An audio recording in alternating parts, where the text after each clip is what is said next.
Variable view है। ठीक है, वेरिएबल व्यू है। वेरिएबल व्यू में मैंने बोला कि फर्स्ट आप इस सॉफ्टवेयर में वेरिएबल व्यू पे जाइए, जो नीचे आपको दिखाई पड़ रहा होगा ये वेरिएबल व्यू है। और वेरिएबल व्यू में मैंने आपका लिया कि पहले मैंने इसकी जो स्टडी की, मैंने इसका बैकग्राउंड बता दूं कि दो प्रकार के थे ये। एक बिहार का एग्रो इंडस्ट्री पे मैंने काम किया था। बिहार की एग्रो इंडस्ट्री का मतलब ये होता कि वहां पे दो प्रकार के थे, जो एग्रीकल्चर इंडस्ट्री आपके पास कह सकते हो, और जैसे चीनी उद्योग आपका है, आपके वहां लीची बहुत अधिक होता है, तो जो एग्रीकल्चर में प्रोसेस उद्योग होते हैं उनको मैंने एग्रो उद्योग कहा। तो इस पे दो प्रकार के मैंने परसेप्शंस को लिए। ठीक है, एक आपका टाइप्स ऑफ फॉर्म्स लिए, तो एक प्रकार से फॉर्म्स में मैंने दो प्रकार से, एक रिस्पोंडेंट मैंने लिया जो फॉर्म से था, ठीक है, फार्म में काम करता था, और दूसरा मेरा रिस्पोंडेंट था जो फॉर्म पे काम नहीं करता था। तो इस प्रकार का दो प्रकार के मैंने रिस्पोंडेंट इसमें कलेक्ट किए और सेलेक्ट किए, और ये दोनों प्रकार के रिस्पोंडेंट जो थे वो वास्तव में इनसे परसेप्शंस पूछा गया, या इनसे पूछा गया कि क्या आप एग्रो इंडस्ट्री डेवलपमेंट में या ऑब्स्टिकल्स के विषय में बता सकते हो। क्योंकि देखिए, एग्रो इंडस्ट्री जो होती है वो एग्रो इंडस्ट्री में एक नॉन फार्म इसलिए मैंने लिया, किसान, किसान से हम लोग गन्ना खरीदते हैं, और फार्म में सेक्टर में जो आपका फार्म में काम करते हैं वो लोग उस गन्ने को प्रोसेस करते हैं। तो देखिए, प्रॉब्लम दोनों के लिए है। आप कह सकते हो कि सर एग्रो इंडस्ट्री में आपने सैंपल साइज में केवल फार्म के क्यों नहीं रिस्पोंडेंट को लिए, तो इसलिए क्योंकि किसान भी तो अपना उत्पाद उनको बेचता है, तो कहीं ना कहीं एक्सपेक्टेशंस रखते हैं। अब किसान को क्या समस्या आ रही है उसको भी मैंने कैलकुलेट किया। और फार्म जो था, जो आपका चीनी उद्योग था, मैंने एक एग्जांपल ले रहा हूं कि चीनी उद्योग था, तो उसको क्या प्रॉब्लम है, तो मैंने यहां पर एक सिंपल लिया कि टाइप्स ऑफ फार्म्स। तो नेम में आप देखिएगा, नेम में मैंने किया बिना स्पेस दिए टाइप्स ऑफ फॉर्म, मैंने एक शॉर्ट फॉर्म पे लिख लिया ताकि मुझे समझ में आए। और देखिए, न्यूमेरिक ऑलरेडी बाय डिफॉल्ट होता, इस पे आपको कोई चेंज करने की आवश्यकता नहीं होती है। विथ आपकी 8 है जो बाय डिफॉल्ट है, आप इसमें चेंज मत करिए। डेसिमल बाय डिफॉल्ट 2 है, मत चेंज करिए। केवल आपको लेवलिंग करनी है, लेवल टाइप्स ऑफ फॉर्म, जो आपका क्वेश्चनर है उठा के क्वेश्चनर को एज इट इज आप रख दोगे। ओके, अब आपके पास वैल्यूज है। मैंने बोला साइंस स्टूडेंट वैल्यूज का टाइप का प्रयोग नहीं करेंगे। ठीक है, वैल्यूज टाइप का प्रयोग आप नहीं करोगे, स्पेशल केस में आप करोगे वैल्यूज टाइप का प्रयोग। मैं आगे बताऊंगा वो स्पेशल क्या केस क्या होता, लेकिन ये टाइप का प्रयोग केवल हम लोग सोशल साइंस के स्टूडेंट्स करते हैं। तो मैंने इसमें वन वैल्यू रखी किसकी, फॉर्म्स की, एंड सेकेंड जो आपकी वैल्यू, वन वैल्यू असाइंड किया फॉर्म्स के लिए, फॉर्म्स रिस्पोंडेंट के लिए, और दो वैल्यू जो असाइंड की वो नॉन फॉर्म्स के लिए किया, और मैंने इसको फीड करके ओके का बटन क्लिक किया। तो पहला क्वेश्चन मेरा सॉफ्टवेयर में रेडी हो गया फॉर द डेटा के लिए, डेटा एक्सेप्टेंस के लिए रेडी हो गया। ठीक है, दूसरा मेरा था पुअर क्वालिटी। अब उन्होंने रिपोर्ट किया, क्या रिपोर्ट किया, पुअर क्वालिटी का मतलब यह था कि किसान, फार्म वाले कह रहे थे कि किसान जो हमको गन्ना दे रहा है वो पुअर क्वालिटी का है, और जो किसान थे वो रिपोर्ट कर रहे थे कि ये चीनी हमको पुअर क्वालिटी का दे रहा है। तो देखिए, एक दूसरे पे दोनों लोग ब्लेम कर रहे थे। तो पुअर क्वालिटी के कारण जो बिहार में एग्रो इंडस्ट्री प्रॉपर डेवलप नहीं हो पाई है, इस पर मैंने परसेप्शन जाना। तो क्वालिटी, तो इसको मैंने क्या किया, इसको मैंने यस या नो में किया कि क्या पुअर क्वालिटी है जो एग्रो फार्म से निकलने वाला उत्पाद है। तो मैंने एग्रो इंडस्ट्री में जो पुअर क्वालिटी की बात किया, वो पुअर क्वालिटी को दोनों, ठीक है, 1 for yes and 2 for no, मैंने सिंपल क्वेश्चन बनाए। ठीक है, क्लिकिंग ओके। इसी प्रकार मैंने प्राइस की बात किया, मैंने प्राइस की ये बात किया कि वेरिएशन ऑफ प्राइस आपको दिखाई पड़ रहा था क्या, तो वास्तव में एग्रो इंडस्ट्री के जो मालिक थे, नौकर थे, सेल्समैन थे, उन्होंने रिपोर्ट भी किया, यस हमको वेरिएशन ऑफ प्राइस मिल रहा है। और दूसरा आपका वेरिएशन ऑफ प्राइस जो मिल रहा था वो मिल रहा था इस सेक्टर से, कौन से सेक्टर से, आपके पास जो एग्रीकल्चर सेक्टर में जो गन्ना उत्पादक हैं, इनको भी वेरिएशन ऑफ प्राइस का क्या सामना करना पड़ रहा। तो इन दोनों रिस्पोंडेंट से मैंने बात पूछी। उसके बाद मैंने तीसरा इंफ्रास्ट्रक्चर के बाद पूछा कि क्या इंफ्रास्ट्रक्चर की क्या कंडीशन है। तो इंफ्रास्ट्रक्चर की अवेलेबिलिटी के विषय में इन्होंने non availability of strong supporting system, यानी इलेक्ट्रिक, बिजली, पानी की बिहार में समस्या है, इसलिए एग्रो इंडस्ट्री, एग्रो इंटरप्राइजेस वहां पे डेवलप नहीं हो पा रहा। और इसके विषय में भी मैंने पूछा, तो उनका परसेप्शन मैंने नोट करना चाहा। तो यस या नो में परसेप्शंस को मैंने नोट किया। ठीक है, आपको समझाने के लिए मैंने इसको मैं काफी परिवर्तन भी किए ताकि आपको समझ में आ जाए। ठीक है, लेबर की बात करता हूं, क्या लैक ऑफ स्किल लेबर भी एग्रो इंडस्ट्री के लिए प्रॉब्लम करते हैं? तो इसका भी मैंने परसेप्शन जानना चाहा। लैक ऑफ फाइनेंस को भी मैंने इसके अंतर्गत कैलकुलेट किया एंड लैक ऑफ मार्केट को भी इसके अंतर्गत मैंने कैलकुलेट किया। ठीक है, अब आप ये समझ रहे होंगे कि वास्तव में these are the obstacles for the agro industry of the Bihar state. Bihar state का ये एग्रो इंडस्ट्री का एक डेटा है जिसमें ऑब्स्टिकल्स की बात की गई। इतने ऑब्स्टिकल्स हैं, वास्तव में तो थे 14-15, लेकिन मैंने आपको समझाने के लिए इसमें कुछ कटिंग कर करके एक प्योर फिल्टर करके कुछ डेटा आपके सामने लाया ताकि आप समझ सको कि जो आपका एग्रो इंडस्ट्री है वो एग्रो इंडस्ट्री में क्या ऑब्स्टिकल्स हैं। तो अब इतने ऑब्स्टिकल्स बताए गए, इतनी प्रॉब्लम्स को उन्होंने बताया कि इतनी प्रॉब्लम होने के कारण एग्रो इंडस्ट्री वहां डेवलप नहीं हो रहा। अब मुझे इसका एनालिसिस चाहिए, मैं इसका एनालिसिस करना चाहता हूं। तो इस डेटा को मैंने परसेप्शंस को वहां पर मैंने रिस्पोंडेंट से फिल कराया। रिस्पोंडेंट्स ने इस परसेप्शंस को फिल किया। ठीक है, इस परसेप्शंस को रिस्पोंडेंट ने फिल किया। किसी ने कहा ऑफ फॉर्म में है तो उसने 1 2 इस तरह करके देखिए 1 2 में सारा डेटा मैंने फिल कर दिया। और फिल करने के बाद आप यहां पे साइड में देख रहे होंगे ऊपर एड वंस के नीचे एक रिबन है। उस रिबन को जब क्लिक करोगे तो आपका सारा डेटा कन्वर्ट हो जाएगा और वो जो न्यूमेरिक डेटा है वो आपका डेटा वर्ड फॉर्म पे ले लेगा। और आप पूरे डेटा को एक बार देख लीजिए कि कहीं पर न्यूमेरिक अगर नंबर है तो मतलब आपने बाय डिफॉल्ट कुछ गलत डेटा फीड किया है। तो मैंने इसको रोल करके चेक कर लिया कि कहीं पर 11 तो नहीं हो गया, 1 को क्या करते हैं फीड करते वक्त, कहीं 22 को 22 में कन्वर्ट तो नहीं हो गया फीड करते वक्त। तो इन सारे परसेप्शंस को मैंने यहां पर नोट कर लिया। ठीक है, अब इनको नोट करने के बाद फिर से मैं वही रिबन क्लिक कर देता हूं। ये डेटा आपका न्यूमेरिक फॉर्म में सॉफ्टवेयर में आपका आ जाता है। चलिए, अब इसका मैं सबसे पहले आपके साथ मैंने क्या कहा था, एनालाइज पे जाएंगे। एनालाइज आपको ऊपर दिख रहा होगा, मैं एनालिसिस पे गया, एनालिसिस टैब पे और उसको क्लिक किया तो पूरे के पूरे ऑप्शंस आपके पास आ जाते हैं। क्या, reports, descriptive statics, tab, comparative means, general linear model, आपका मिक्स्ड मॉडल, ये सारे मॉडल्स सारे चीजें आपके पास आती चली गई। क्लियर है? सबसे पहले मैं आपको दिखाना चाहता हूं कि रिपोर्ट को क्लिक करते हैं और आपको केस स्टडी में समझाने की बात करता हूं क्योंकि आप लोग बहुत पसंद करते हो केस स्टडी को। अब मेरा फेवरेट एक चैप्टर है, मैं थीसिस जब भी बच्चे कराता हूं तो एक चैप्टर ही केस स्टडी का जरूर रखता हूं। ये मेरा फेवरेट टॉपिक है। एक ऑब्जेक्टिव मैं अपनी तरफ से जोड़ता हूं कि कोई भी थीसिस होती है उसमें वो होता केस स्टडी करके मैंने एक चैप्टर जरूर जुड़वाता हूं बच्चे से। ठीक है, ताकि पता तो चले क्वालिटेटिव डेटा हमको निकल के आए। तो इसके लिए मैं रिपोर्ट टैब को क्लिक करता हूं। रिपोर्ट टैब के आगे आपका OLAP क्यूब्स, आपका case summaries, report summaries and report summaries in columns, आपके पास ये ऑप्शन है। आपको क्लिक करना केवल केस समरीज को। बाय क्लिकिंग केस समरीज, जब केस समरीज को क्लिक करते हैं तो आपके पास 3 बॉक्स आ जाते हैं। एक बॉक्स आपके पास आ जाता है that have the raw data. ये आपके पास वेरिएबल्स हैं, क्वेश्चंस हैं, आप किसका एनालिसिस करना चाहते हो ये पूछता है। इसमें जो वेरिएबल्स है इसका क्या निकालना चाहते हो या क्या करना चाहते हो। तो वेरिएबल्स और ग्रुप वेरिएबल, और आपको किस ग्रुप में कन्वर्ट करना चाहते हो। तो मेरे पास ग्रुप वेरिएबल है, फॉर्म्स, नॉर्म फॉर्म्स। ठीक है, फॉर्म्स, नॉर्म फॉर्म्स है तो मैं ग्रुप वेरिएबल को आपको जान समझ गया कि नीचे वाले में इंटर कर दूंगा। ठीक है, तो चलो टाइप्स ऑफ फॉर्म्स को मैं इंटर कर देता हूं नीचे। चलिए, ग्रुप वेरिएबल लो। आपके पास सोशल साइंस में सोशियोलॉजी के स्टूडेंट क्या करेंगे, जेंडर को कर देंगे, मेल एंड फीमेल को। ठीक है, इस प्रकार लिटरेट इलिटरेट को आप कर दोगे।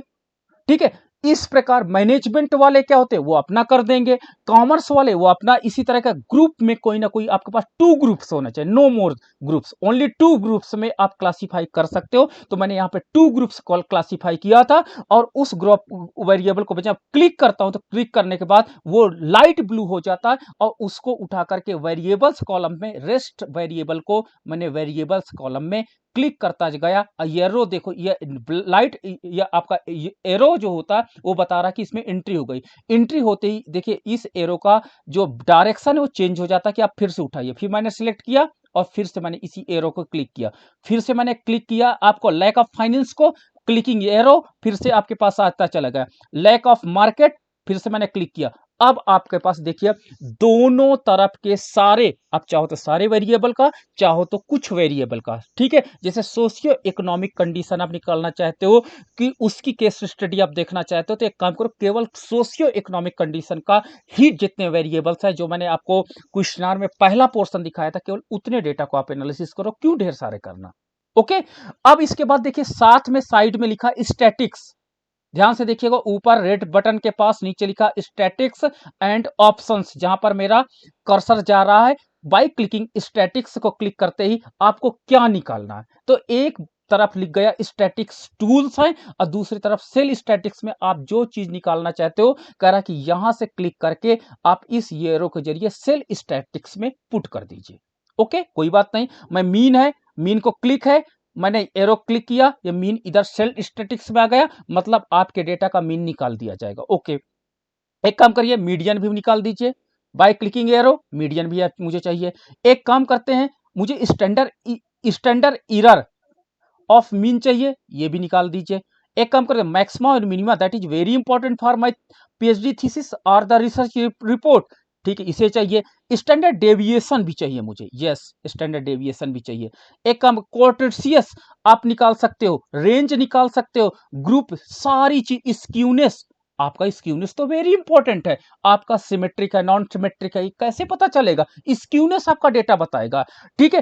अब मैंने इतने डेटा, इतनी चीजें मुझे चाहिए, मैंने इसमें सब सेल स्टैटिक्स में आपने रख दिया। सेल स्टैटिक्स में रखने के बाद by clicking continue button, continue button के बाद ये आपका स्टैटिक्स फीड हो गया। ओके, स्टैटिक्स फीड होने के बाद नेक्स्ट ऑप्शन है ऑप्शन, केस समरी चाहिए आपको, क्या चाहिए, तो ये टाइटल आप जो डालना चाहो, केस समरी या जो भी, तो ये केस समरी बाय डिफॉल्ट पड़ा है, ठीक है, मुझे केस समरी में सारी रिपोर्ट चाहिए, नो प्रॉब्लम, ठीक है। बाय क्लिकिंग कंटिन्यू, अब आपके पास दोनों ये ऑप्शन फिल हो गए, आपने वेरिएबल को फीड कर दिया, नीचे डिस्प्ले केस, लिमिट केस, ये सारी चीजें मुझे चाहिए, ठीक है। By clicking okay button, okay button click करते ही अब आपको लगा कि कहां चला गया, तो ये देखिए डिस्प्ले ऑटोमेटिक सारा एनालिसिस करके रखने लगा है मेरे पास, सारा एनालिसिस प्रोसेसिंग लिख करके आ रहा समराइज के नीचे।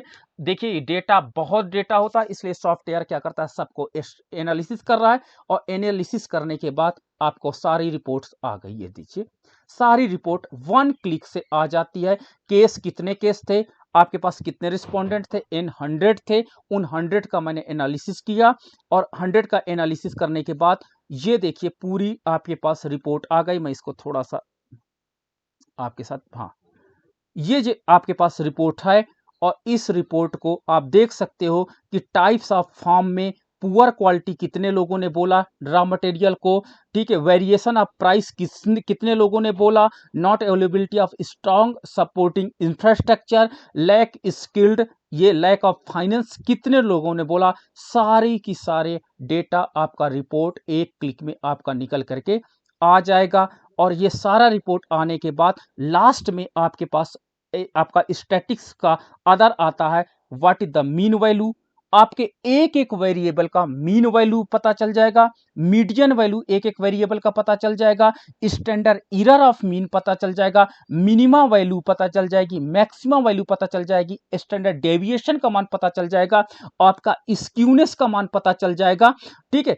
ये सारा डेटा का डेटा केस रिपोर्ट के अंतर्गत आप क्या कर सकते हैं, पा सकते हैं, और ये आपका पूरा डेटा केस समरी के फॉर्म में निकल करके आ जाता है, और जिसकी आप एनालिसिस कर सकते हैं, केस रिपोर्ट लिख सकते हैं, ठीक है।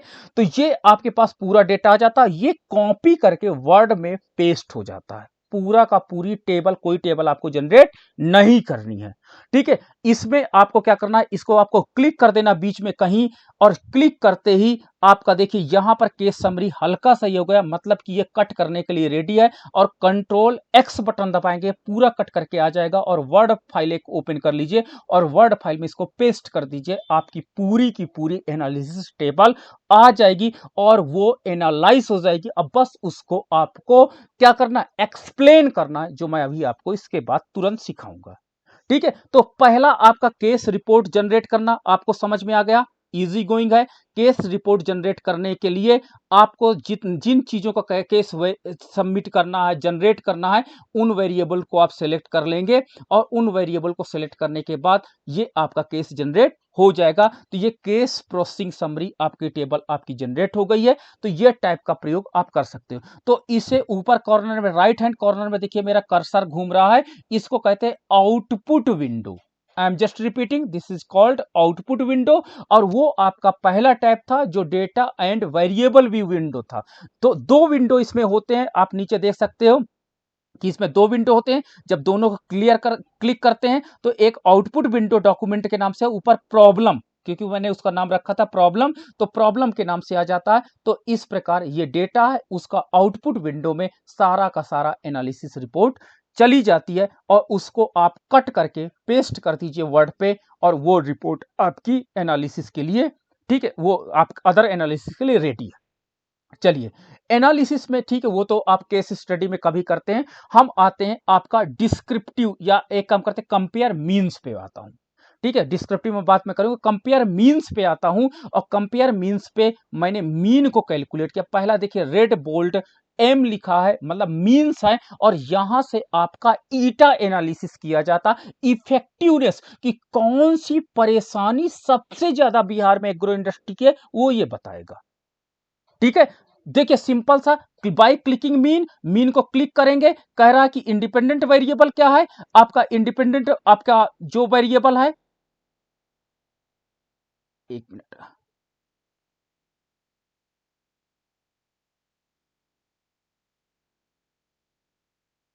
एक मिनट, एक जस्ट, हाँ, आपका इंडिपेंडेंट वेरिएबल क्या है, इंडिपेंडेंट। अब देखिए डिपेंडेंट और इंडिपेंडेंट दो प्रकार के वेरिएबल होते हैं, याद रखिएगा। इंडिपेंडेंट वेरिएबल वो वेरिएबल होता है जिसमें परिवर्तन स्वतः होता है, ठीक है, और आपका डिपेंडेंट वेरिएबल वो वेरिएबल होता है जिसमें परिवर्तन उस परिवर्तन के बाद होता है।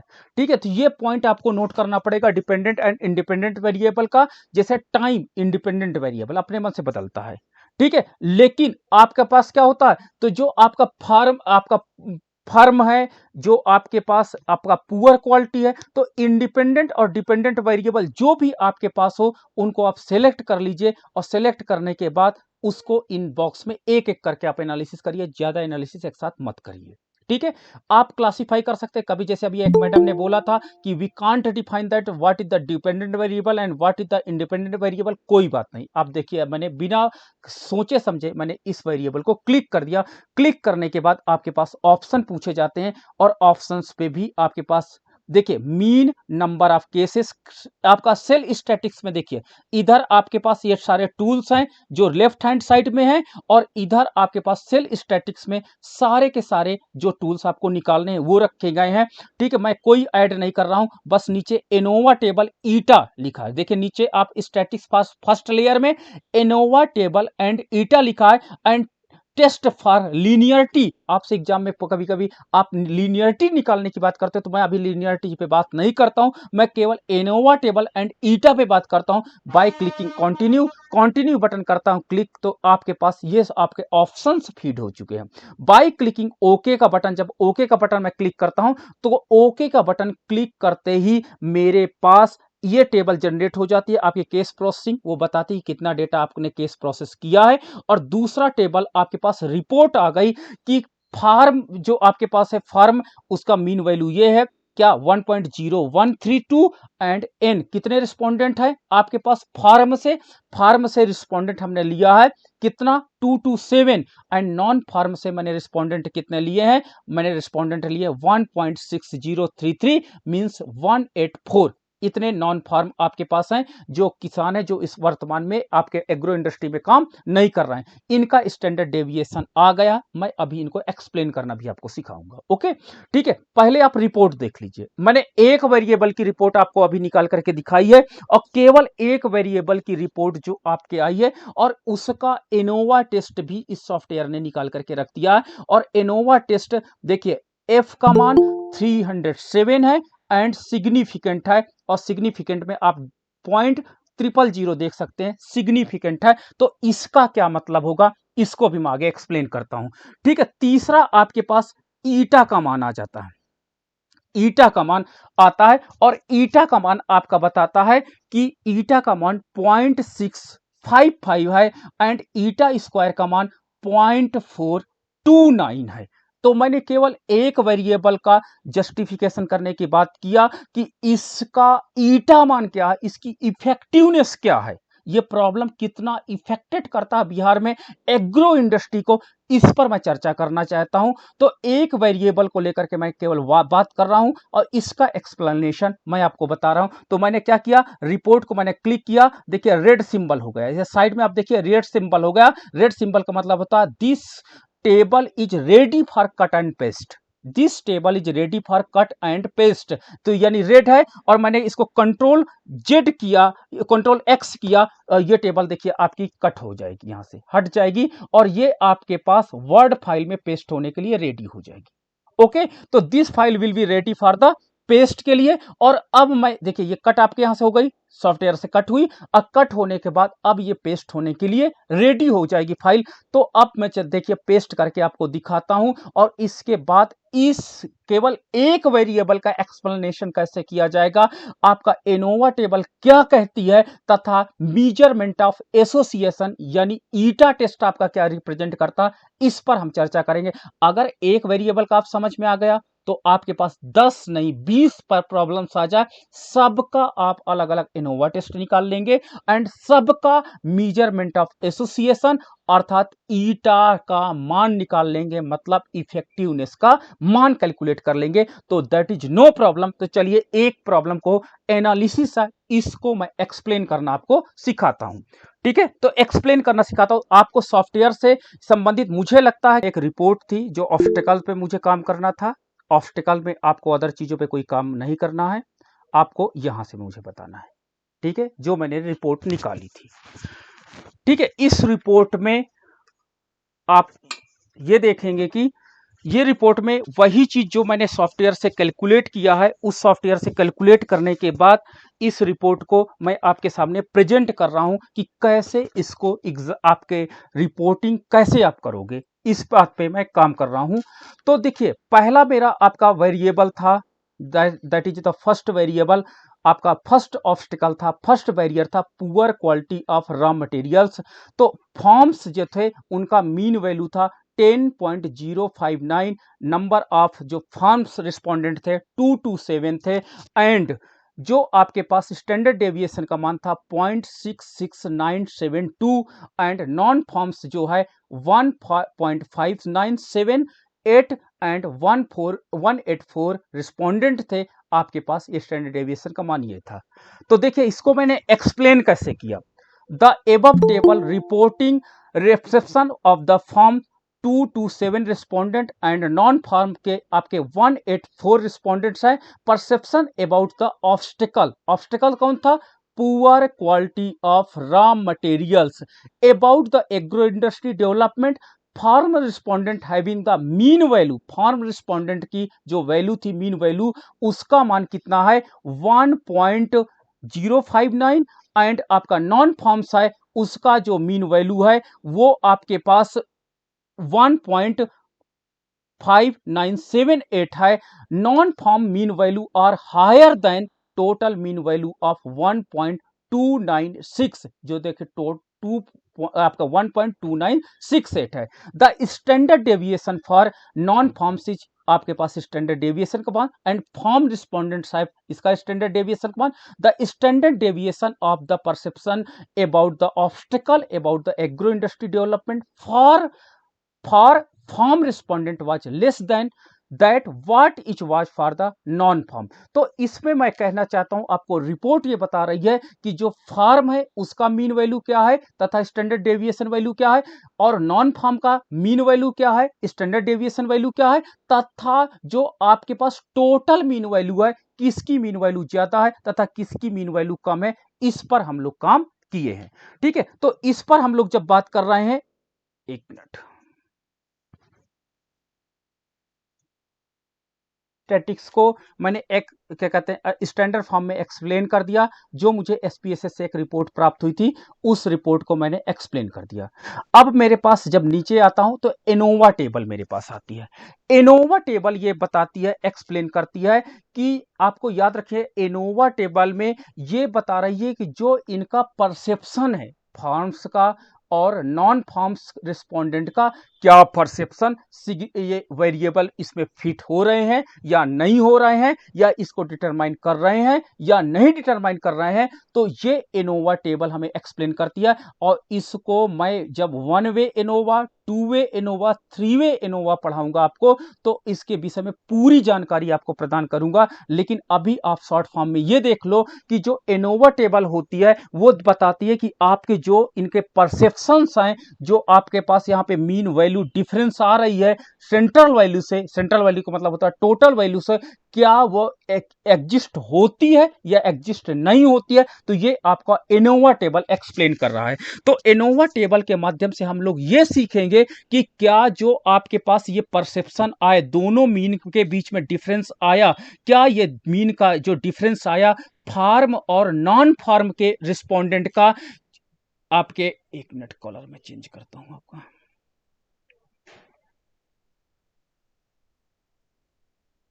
हाँ, जो आपका एनोवा टेबल ये बताता है कि जो परसेप्शन फॉर्म्स के रिस्पोंडेंट ने दिया और नॉन फॉर्म्स के जो आपके पास लोग हैं उन्होंने अपना परसेप्शन दिया, जो इनकी मीन वैल्यू आई, दोनों की मीन वैल्यू आई, क्या ये मीन वैल्यू आपके पास अलग अलग या सिग्निफिकेंट लेवल पर अपने अपने परसेप्शंस को बता रहे हैं आपके पास। मैं अगर यहां पर नल हाइपोथेसिस एक्सेप्ट करता तो नल हाइपोथेसिस ये मेरी होती है कि वास्तव में दोनों form and non form respondent के परसेप्शंस में कोई अंतर नहीं है, कोई परसेप्शन में कोई अंतर नहीं है। ठीक है, ये मेरी नल हाइपोथेसिस होती।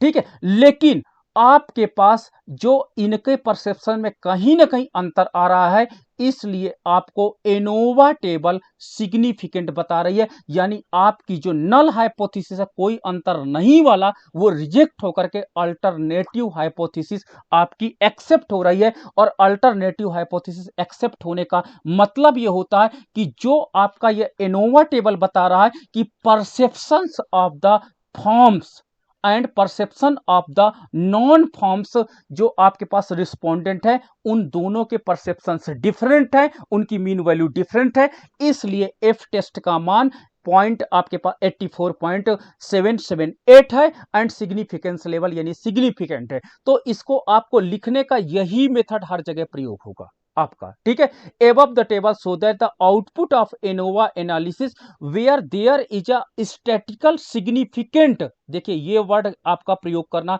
statistical significant difference between our group mean। ठीक है, we can see that the significant value is कितनी है 0.000। ठीक है, आपका कितना 0.05 पर हमने इसको टेस्ट किया, which is below to 0.05 and therefore there is a statically significant difference in the mean.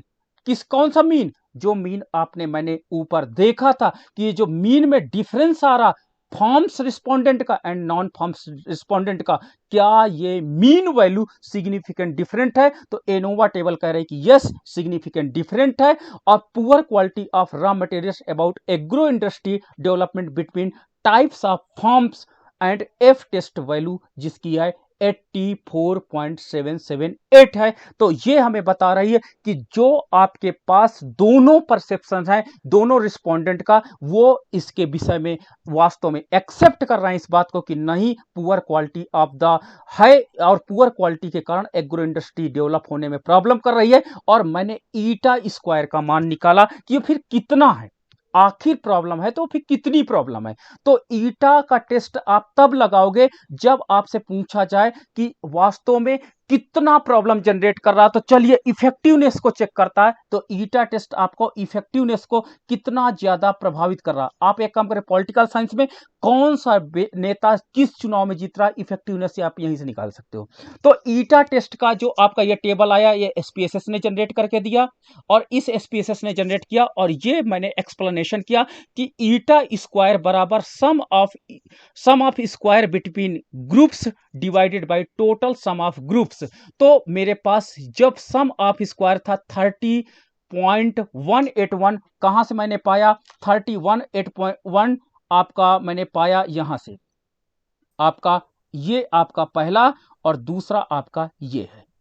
आप मीन स्क्वायर 30.181 को डिवाइड कर दो किससे, सम ऑफ स्क्वायर के टोटल से, आपको ईटा या इफेक्टिवनेस मिल जाएगी। तो इफेक्टिवनेस का मान, ईटा स्क्वायर का मान 0.172 प्राप्त हो जाता है।